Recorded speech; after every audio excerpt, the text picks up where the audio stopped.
So welcome back to this edition of ROV Meditation Practice Tips. And today, Stephen and I are going to talk about the universal rhythm and returning to source. So in subtle energy meditation, we use the body as a vehicle for spiritual transformation and transformation of consciousness. We tune into posture points and into the sensation and the rhythm of breathing. And the rhythm of breathing leads us into feeling the flow and the rhythms of subtle energy.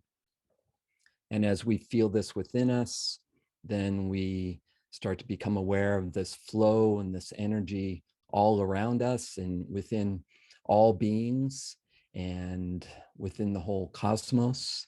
And we really start to tune in a felt sense to the fact that we are expressions of universal energy, that we are expressions of source. So I've been exploring Shinzen Young's work in a little more depth. Years ago, I went through and read The Science of Enlightenment, How Meditation Works. And but I've been following a lot of his guided practices, and he has this in the end of his practices, kind of the goal of his practices is to enable us to develop this really fine-tuned sensory clarity in which we can sense the primordial expansion and contraction of the universe itself. And through that, tune into the moment when that expansion and contraction subsides and we are resting as source. And so he has beautiful practices, unified mindfulness practices to help you develop your inner senses, your interoceptive senses, as we do in subtle energy meditation. And then recently I've been chatting with Martin Jones, who developed the holographic breathing technique. And he discovered through a moment of illness, almost to the point of death with Lyme's disease, this natural rhythm of the breath that at a certain moment, he found that his tongue just went to the roof of his mouth as he tuned into his body and he asked what his body could do to heal itself. He had a deep trust that it could heal itself if given the right attention and opportunity. So he just tuned in and he focused into his breathing. And at a certain moment, he found that his tongue went to the roof of his mouth, his lips slightly closed. And as he began to breathe in, there was a natural dropping and opening of the jaw. And as he breathed out, there was a natural coming together of the jaw. There was this natural kind of bellows effect in his jaw. So breathe in and this whole space opened up, breathe out, this whole space came together, but in a very gentle, just a couple millimeters of opening, a couple millimeters of closing. And as he tuned into that, he started to feel how the whole body synchronized with that naturally. And he found that his diaphragm flattened down and contracted as his jaw opened as he drew in the breath, and the diaphragm then contract or released upwards on the exhale. And so his diaphragm was in sync with his jaw motion, which was in sync with his breathing. And then through tuning into that, he found that this natural energy flow started to become apparent in his body, where there was energy expanding up through his spine and out through his whole brain on the in-breath, and then a flow down the spine and out through all the sensory nerves to all the cells in the body on the out-breath.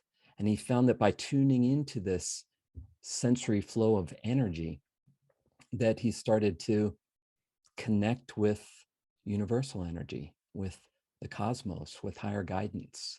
So just like Shinzen Young was doing this through sensory clarity in the body, Martin Jones found that this natural rhythm of breathing was leading him into this state of returning to source and feeling that this body, heart, mind system is an expression of source energy itself.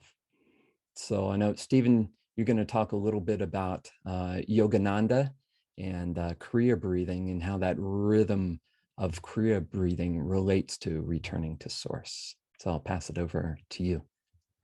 Kevin, thank you, and love and blessings to everybody on this beautiful day. So, Yogananda used to speak about the breath as being really crucial, just like Martin has, just like Shinzen Yang does, and especially he placed an emphasis on the tongue and the placement of the tongue in a mudra of what's called Kachari Mudra. So I'm going to speak a little bit about that, plus the type of breathing, which is very similar to what Martin discovered intuitively. And I think that story of Martin is wonderful because the intuitive connection he made to where the tongue is placed and how the breathing unfolds is really similar to some of the practices of Kriya Yoga.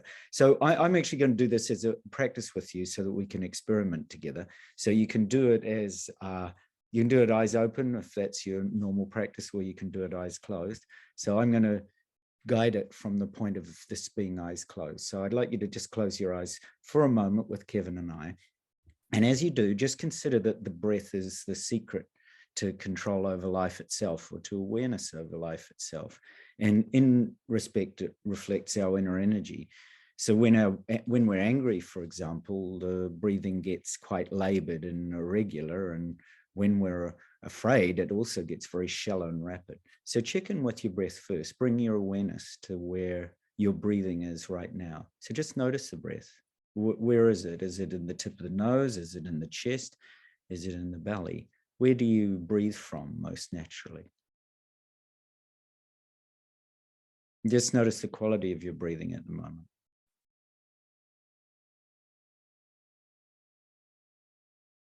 Now, yoga teaches that prana, or life force, has three manifestations. There's the outward form, just as you're recognizing now the breath.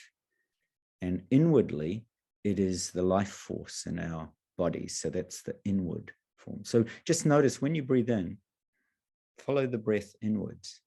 So actually follow the breath through the nasal passages if you're breathing through the nose, and just follow it into your lungs. So it creates life force within our bodies. Then breathe out again. And on a third level, it's on its most inward or secret level, it's the subtle, intelligent energy that permeates all creation. So energy awareness or energy control is central to all spiritual development. You'll find this in the Tibetan practices of Tummo and Kriya Yoga and many other ancient practices. So you're just aware, right, first of all, of this prana, and that it's opening channels within your body for free flow, and it's opening and stimulating energy and raising the energy also upwards in our spine.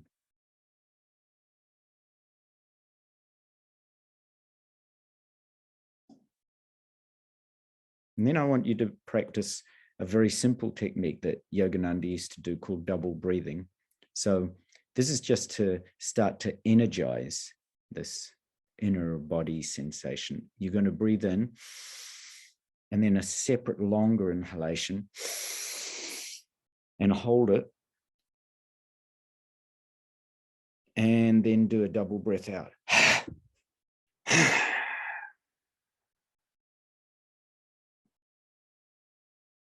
So this just simply helps you to really energize the entire body. Not just the physical body, but the inner energy body. Try it once more. So it's short, then long, then short out, then long. So you can do it wherever you're comfortable, through the mouth or through the nose. Breathing in, and then longer. Retention.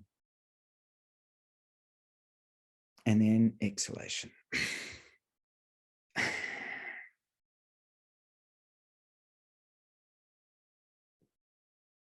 Right? So you might be aware now of a shift or a change in your breathing. Just checking in with your breath again.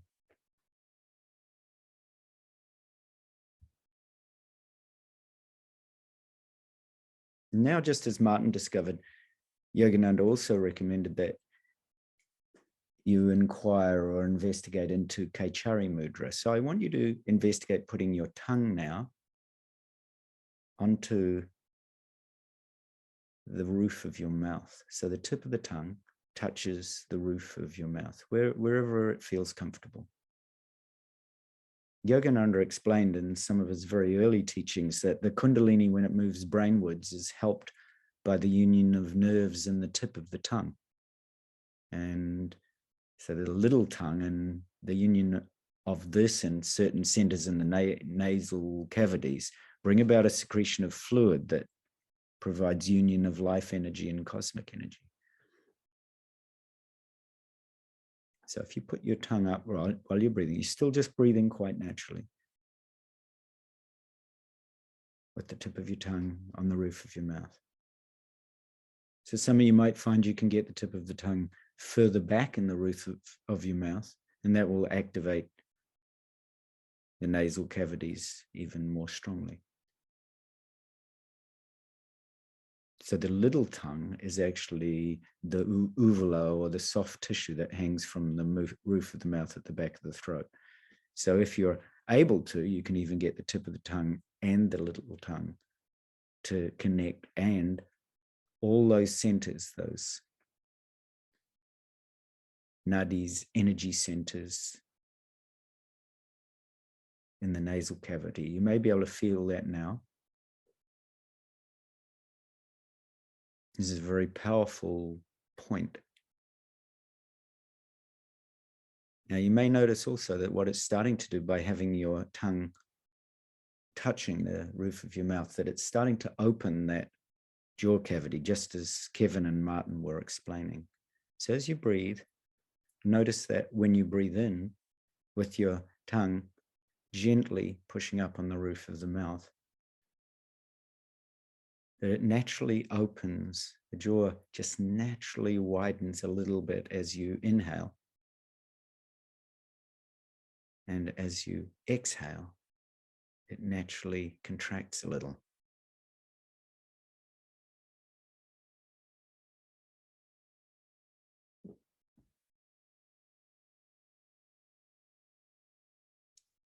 So you might be aware that your awareness now is at the back of your skull. It's drawing energy from the cerebrum and medulla at the back of your skull when you connect the tip of the tongue, big tongue, with the little tongue or uvula. And a divine nectar-like current begins to flow from the sahasrara, your ground chakra, through and into your body. And you're starting to draw prana. You might be aware, because your awareness is now at the back of your throat, and particularly at the back of the skull, you might be aware now that there's a current that's drawing prana from the senses in the spine and actually drawing it up and through into the skull. And the entire body is becoming spiritualized and energized. You even might feel the body beginning to glow like a light body. Okay, now on the inward breath, notice the expansion with your tongue still connected to the roof of your mouth. As I mentioned, as far back in the throat as you can comfortably.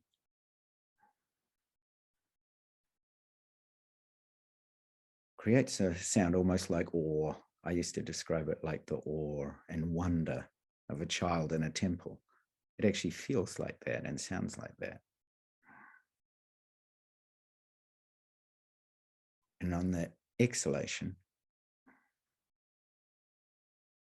I used to describe it like eternity, as if you're connecting to the vast limitlessness of life itself and uniting consciousness with spirit.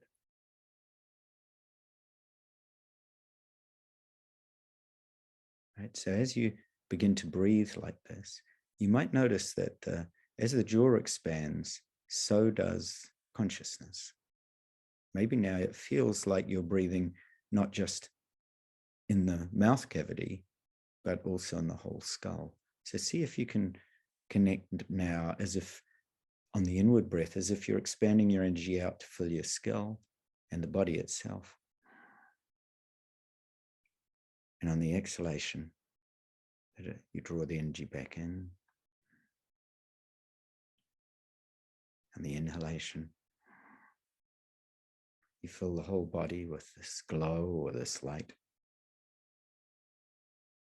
And the exhalation, it's like this energy is concentrating. It's drawing in, it's focusing, concentrating, absorbing. You might even feel a divine nectar-like current beginning to flow from the crown down and through you as you breathe like this. Then I want you to extend this out so that you feel like you're breathing not just with the whole body, but with the outer layer of your skin. So it's almost as if the skin is joining in with the entire body. So you can feel the skin all the way from your toes to the tips of your fingers, top of your head, right down your back. You're very, very aware as you're breathing like this. The whole body is breathing. Tongue still on the roof of your mouth.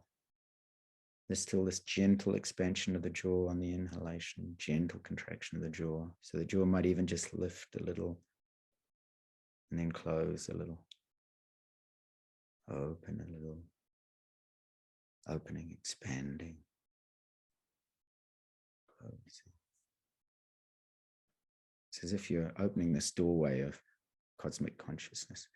While you're breathing like this, bring your awareness to the back of your skull and look out through the point between your eyebrows. So stay really connected here. So the gaze is still and your awareness is in the full body. So your eyes are absolutely still at the point between the eyebrows. You might even see light. You might even find a nimitta or a light sign arises, or a felt sign of really deep stillness arises as you breathe like this. And bring this incredible sense of devotion to all of life, that you're doing these practices for all beings to help awaken all beings. Right, so your gaze is right at the eye, that third eye between the eyebrows. Your awareness is in the whole body at this point. And you're breathing with the tongue, roof of the mouth, gently inhaling and exhaling with that subtle movement of the jaw. Okay, now extend your awareness out beyond the skin so that you're also breathing with awareness out beyond the body into your room. So just feel as if the whole room, the space all around you. So there's no inside or outside now. You are the room. You're just breathing with that awareness. You can feel it expanding, the room expanding, the room contracting.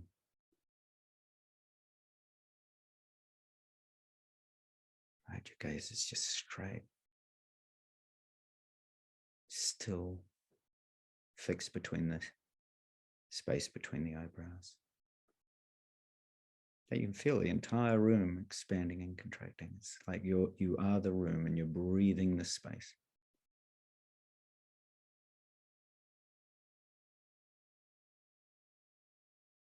And extend that awareness now so that you're breathing into your entire neighborhood.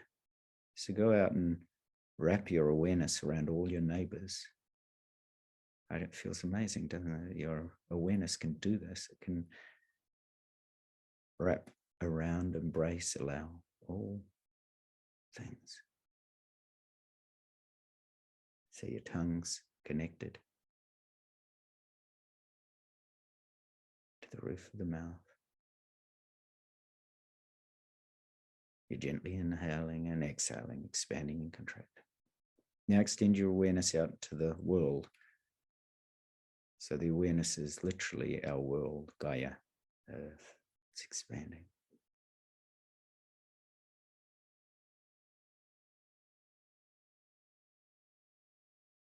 Contracting. You might almost feel like you've let go of the body completely. You're no longer the body or the mind. You're literally this consciousness of the planet. Extend your awareness out beyond the earth, out into the solar system.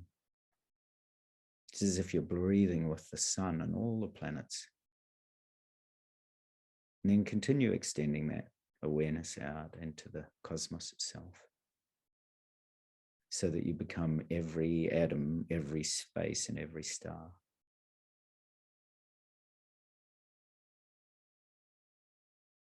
Still breathing the same expansive contraction, mimicking the movement of the cosmos itself, which is always expanding and contracting. And then go beyond all boundaries. Begin to breathe with the energy of all dimensions in all spaces.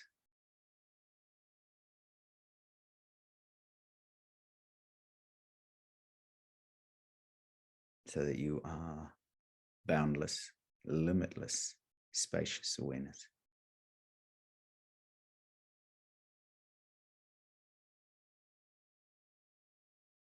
If you turn inwards to try to find this awareness of the awareness of space itself, there's nothing to find.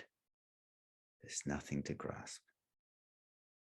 Just rest as this limitless, spacious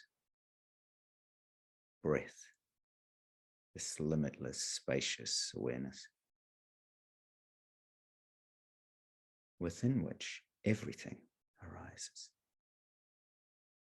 You are that boundless, limitless, indivisible, open, vast emptiness. The emptiness of infinite possibility. You are the 0 point field. You are the limitless, pure consciousness. Rest as that.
Now slowly, slowly, staying as that limitless, boundless awareness, that limitless spaciousness.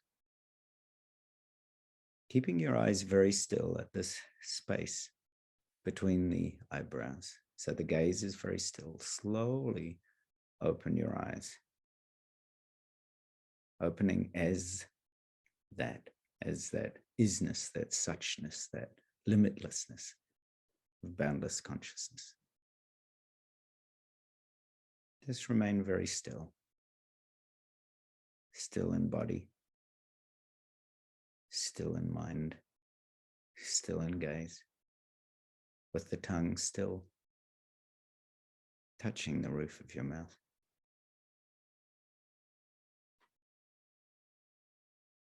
Just continue to breathe that way for a few more moments. Breathing as the cosmos, as this limitless, spacious awareness.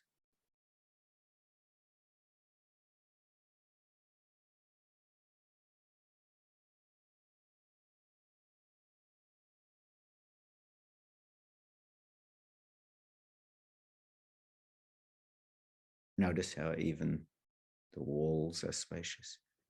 Space is spacious. The objects in your room are spacious. There's no inside or outside. Your perception of spaciousness saturates everything. Even if you try to find a thought or a feeling, the thoughts or feelings will be saturated with this same spacious awareness.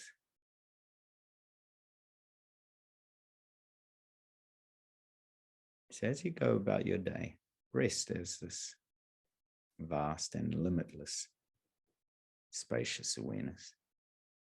And from time to time during your day, bring your awareness to your breathing and rest the tongue against the roof of the mouth. And bring your awareness into that area of your body. And do a couple of conscious breaths at different times throughout your day, returning to this limitless, spacious awareness that you truly are. Thank you always for your boundless and limitless practice. So Kevin, back to you. Thank you, Stephen, for that beautiful practice. So we're going to close today with a couple quotes from the Science of Enlightenment. So as we tuned into this primordial expansion and contraction, this arising and dissolving of the breath, this impermanence, Shinzen Young says, impermanence itself has many different guises or flavors: undulation, vibration, pixelation, scintillation, spiking, and collapsing. Eventually, however, you realize that the various flavors of impermanence all arise from the interplay of just two flavors: expansion and contraction. So you've reduced everything down to just those two. But things can become even further simplified. Sometimes you are primarily aware of expanding, and sometimes you are primarily aware of contracting. Sometimes you're aware that both are present at the same time. But if you look very carefully, you'll realize that any arising entails both.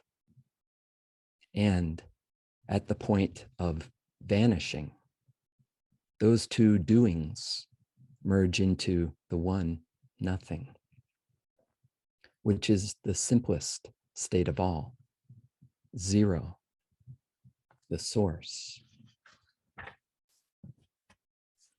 And to the extent that you contact your source, you contact everybody's source, the formless womb which expands and contracts, loving self and other into and out of being. What do we call someone with whom we share a womb? We call them a sibling. In Greek, the word for sibling is adelphos, which means literally from the same womb.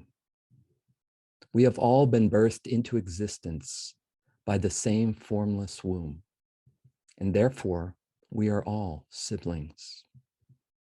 When you allow yourself to be pulled back to the source, to drop to the groundless ground, your happiness is no longer dependent on the vagaries of conditions.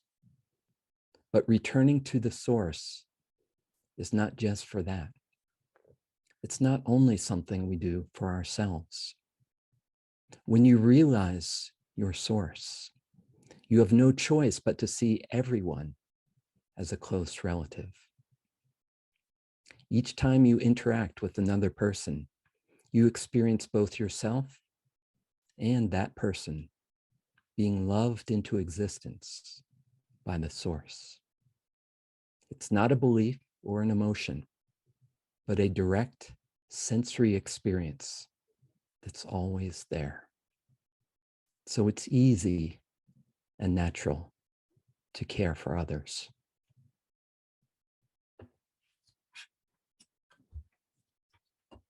So with those words from Shinzen Young and with that beautiful practice from you, Stephen, thank you all for your practice. We'll see you again soon. Bye for now.